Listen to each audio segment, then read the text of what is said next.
Fahri Hamzah menegaskan ada indikasi kuat untuk menyingkirkan Gibran di dalam rangka memecah Prabowo dengan Joko Widodo.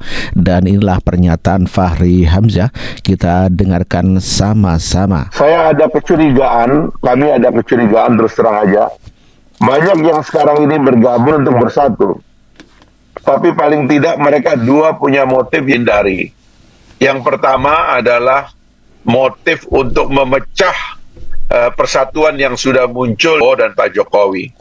Menurut saya kita tidak bisa dengan kelompok yang ingin memecah apa yang sudah solid, ingin mengganggu kepemimpinan Pak Prabowo dengan menyingkirkan Mas Gibran di tengah jalan. Ini adalah niat-niat berkoalisi yang tidak ikhlas. Ikhlas terima hasil pemilu, nyatakan hasil pemilu, ungkapkan terima Prabowo dan Pak Jokowi yang telah mempersatukan kita. Itulah pernyataan Fahri Hamzah yang menegaskan bahwa akan ada partai yang masuk di dalam koalisi di dalam pemerintahan Prabowo Gibran, namun dengan syarat menyingkirkan Gibran dan juga Joko Widodo. Tentu saja hal ini sangat-sangat kejam dan terlalu licik. Tidak mengetahui bagaimana Prabowo bisa dimenangkan dikarenakan ada Gibran. Ya, sebagaimana disampaikan Amin Rais, sebagaimana juga di dalam sejarahnya Amin Rais menyingkirkan Abdurrahman Wahid dan mengganti dengan nama Megawati sebagai wakil presiden dan dijadikan presiden. Sama persis di dalam otaknya Amin Rais. Jadi Amin Rais meminta agar Prabowo Subianto membuang Gibran, dan inilah pernyataan dari Amin Rais. Nah sekarang sini saya sedikit saja, mudah-mudahan sampai kepada Pak Prabowo. Selama Gibran masih nongkrong sebagai wapres, sampai kapanpun tidak pernah dapat berkah dari Allah SWT. Hanya akan menimbulkan petaka lebih lama lagi, ya. Nah jadi kita minta atas nama kita semua, tolong diperhatikan Pak Prabowo. Jadi kalau bisa 3 bulan setelah ini itu segera diganti, lupakan sama sekali, ya. Dan kedua, Mas Prabowo juga harus menekan kepada bapaknya Hufafa, ente Pak Mulyono, jangan lagi cawe-cawe terhadap kebijakan saya, ya.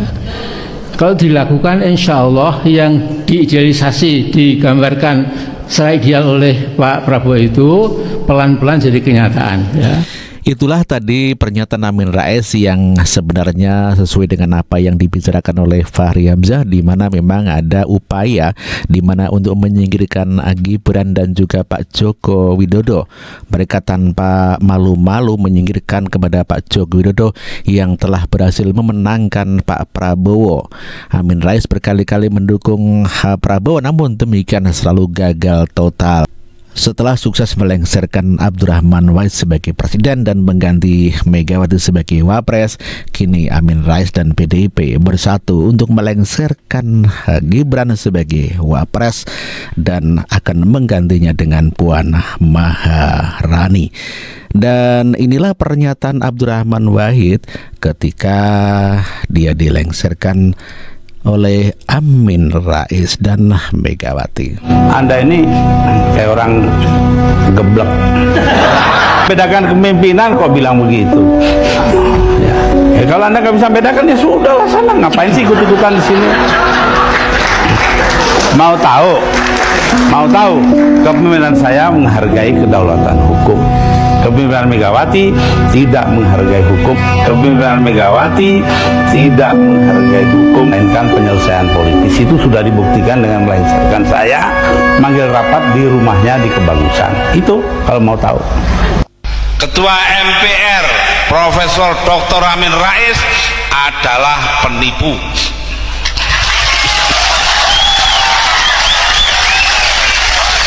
Ini ke-52 kalinya saya bicara di muka umum. Tak tunggu nih, bener gak ini? Yang menentukan benar tidaknya pengadilan. Saya tunggu, berani tidak membawa saya ke pengadilan? Sampai hari ini tidak berani.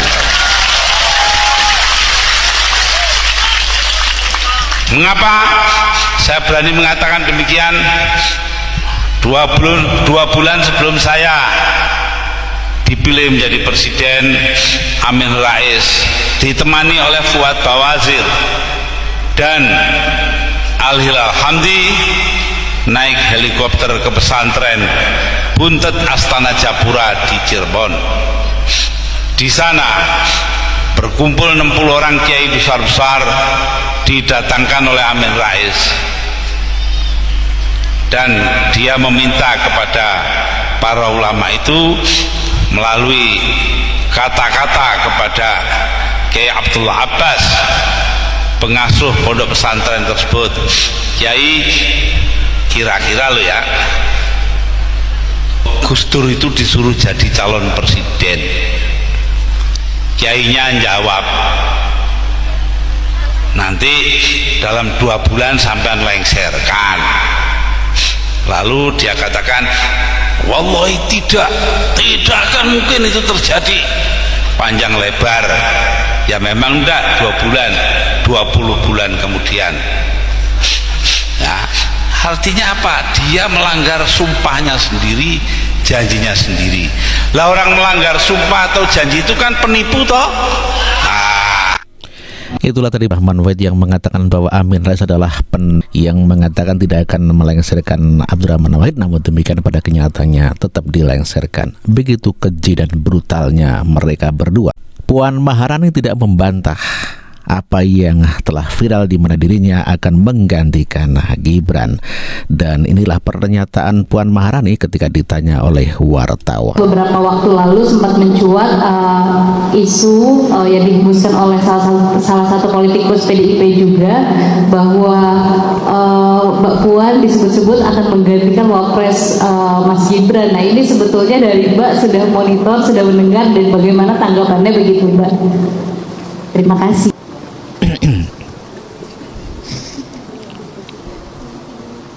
Apa ya? Ya udah itu aja.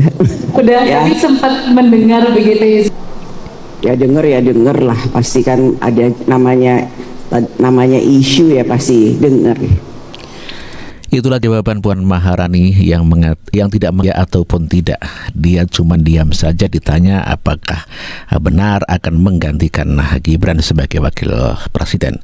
Seharusnya Puan bahwa mekanisme tidaklah seperti itu. Semuanya ada mekanismenya. Namun demikian kelihatannya Puan sih oke-oke saja. Analisa penggantian Gibran dari Wapres oleh Puan Maharani juga disampaikan di dalam akun 2045.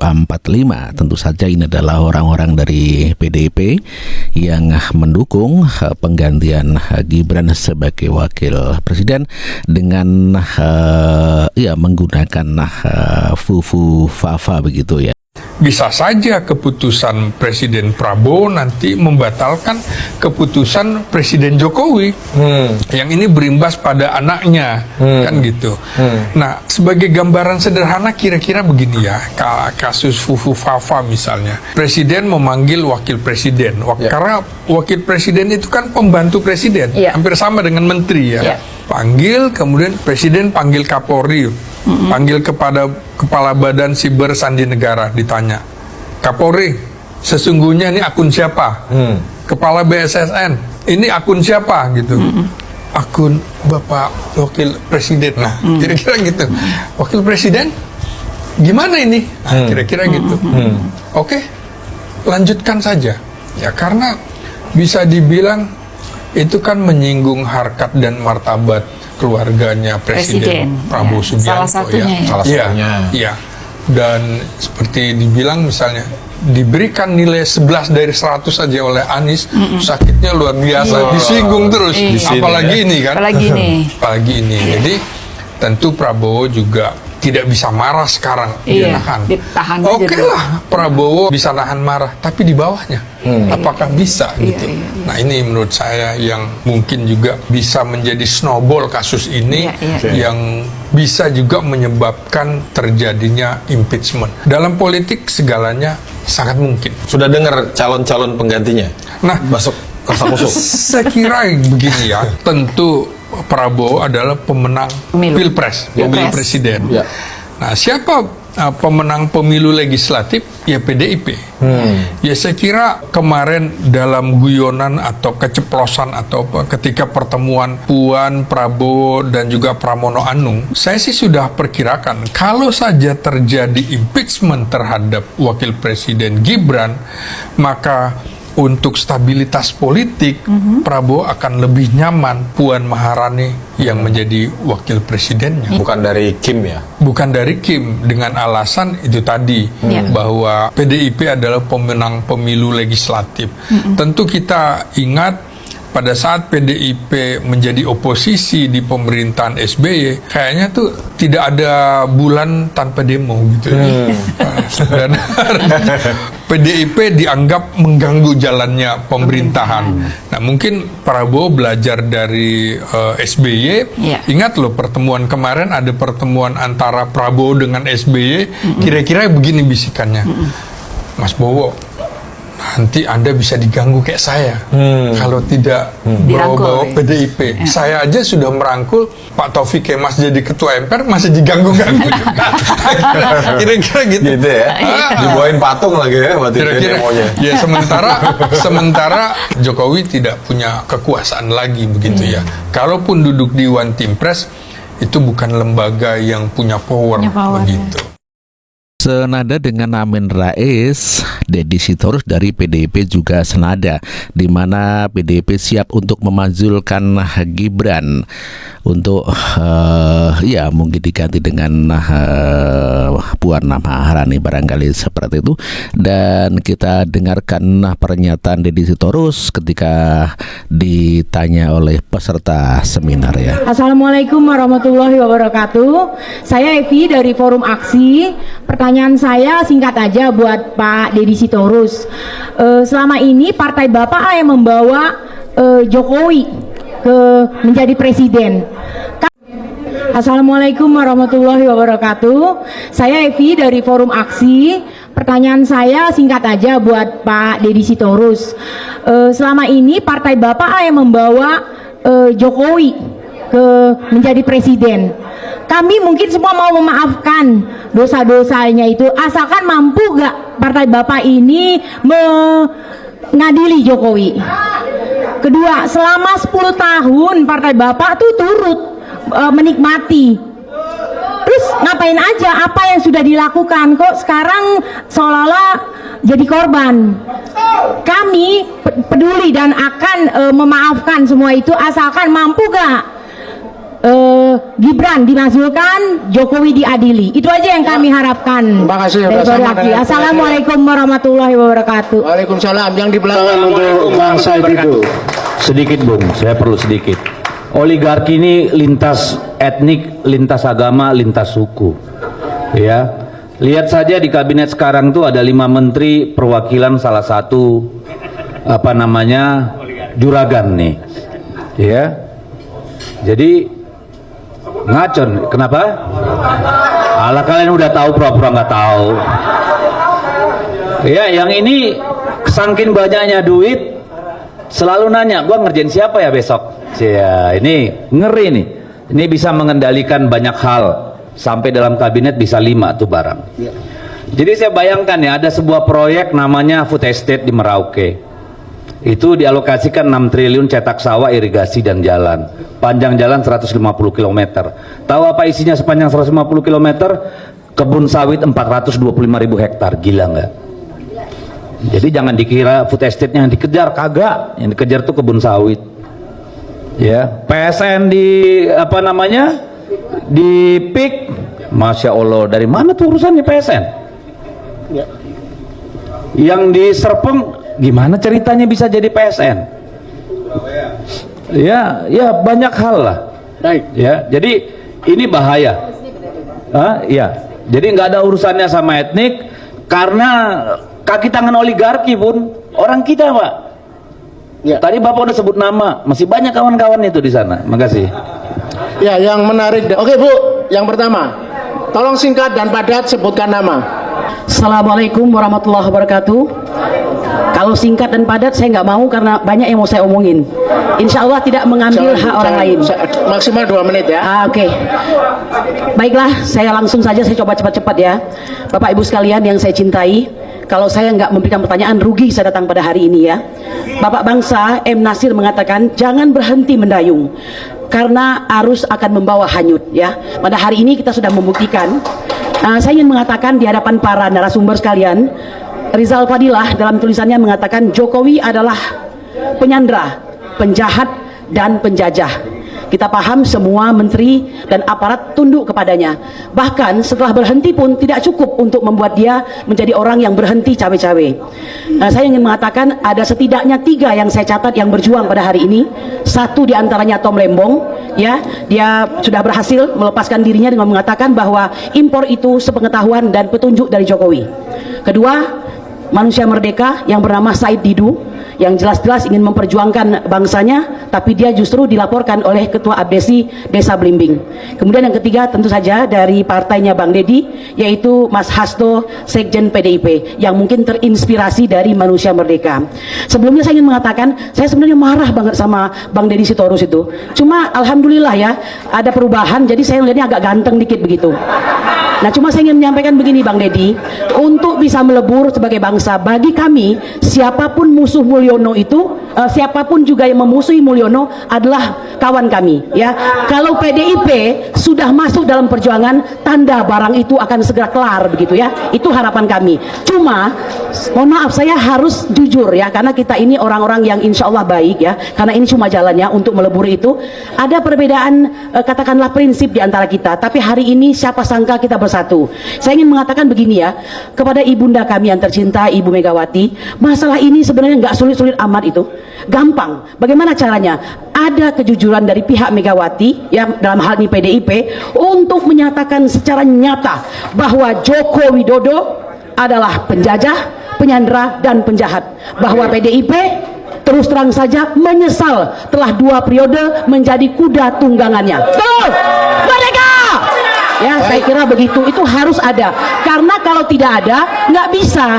Sedangkan selama ini yang kami lihat ya, mohon maaf, masih omon-omon nih ya posisinya itu ya. Sabar ya, jadi masih omon-omon. Kalau kita bicara agak serius, masih di tataran ini aja nih, jadi jangan begitu.